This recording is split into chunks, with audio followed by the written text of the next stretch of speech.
It was a beautiful and bright day on the island of goodness, where Hassan and Layla moved to their grandfather's house to spend the summer vacation after a long school year.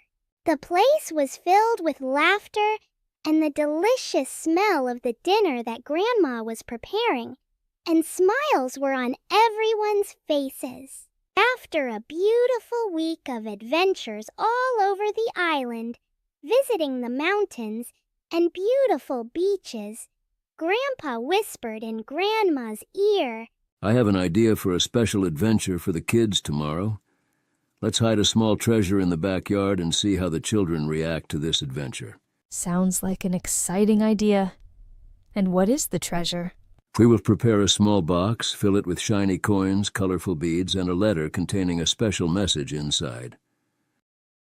Early in the morning, before the kids woke up, the Grandpa and Grandma brought the box and put the money, colorful beads, and the message that Grandpa wanted to write in it.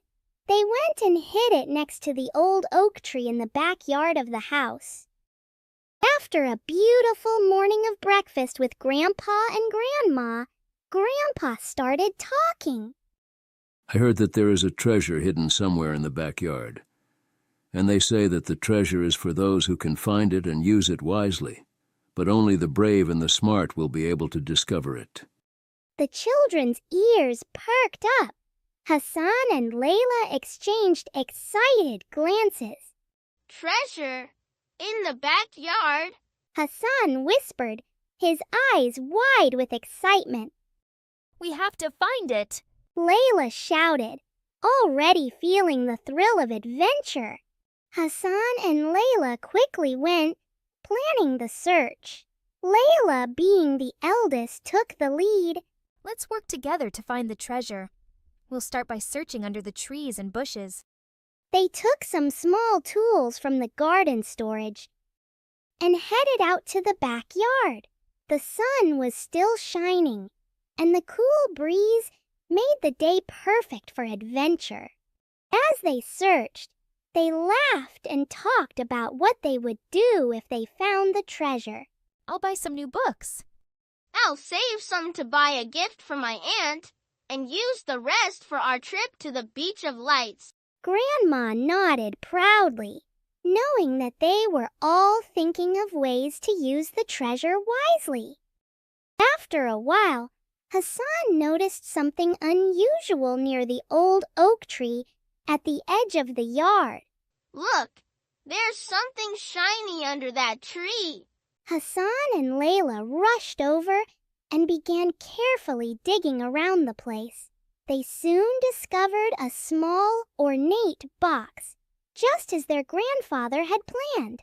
With hearts beating with excitement, Hassan opened the box, revealing shiny coins, colorful beads, and a piece of wrapped paper. He unfolded the paper and read it aloud. "To those who find this treasure, remember that the greatest treasure is not what you hold in your hands, but what you hold in your heart. Use this gift wisely to help others, to learn, to grow, for in doing so, you will find the true treasure of life, knowledge, faith, and kindness to others." The children looked at each other, smiles spreading across their faces. They understood that the real treasure was not just the coins or beads, but the lesson behind them. They showed the treasure to their grandparents. "Ho, ho, ho, ho, ho, well done, everyone," said the grandfather. Hassan and Layla listened intently. The grandfather continued. "The real treasure is not gold or jewelry. The real treasure is in guidance, honesty with Allah, and kindness to others. If you are honest in your intention with Allah, Allah will guide you to this treasure and provide you with the means to help others. Be kind to them and fulfill their needs so that Allah will always be your best helper." Then the grandfather recited to them the hadith of the Prophet Muhammad sallallahu alaihi wasallam. Whoever relieves a believer of a worldly distress, Allah will relieve him of a distress on the day of resurrection. Whoever makes things easy for someone in difficulty, Allah will make things easy for him in this world and the hereafter. Allah is with his servant as long as the servant is with his brother. The children nodded, proud of their discovery and the lesson they had learned. They knew they would carry this wisdom with them forever. From that day on, Hassan and Layla continued their enjoyable vacation at their grandfather's house, always remembering the treasure they had found in their backyard, the treasure of giving and the joy of doing good. Whenever they visited their grandfather's house after their summer vacation, they often returned to the old oak tree, not to find more treasure, but to remember the day they learned that the true treasure of life was already within them, and by their love of doing good.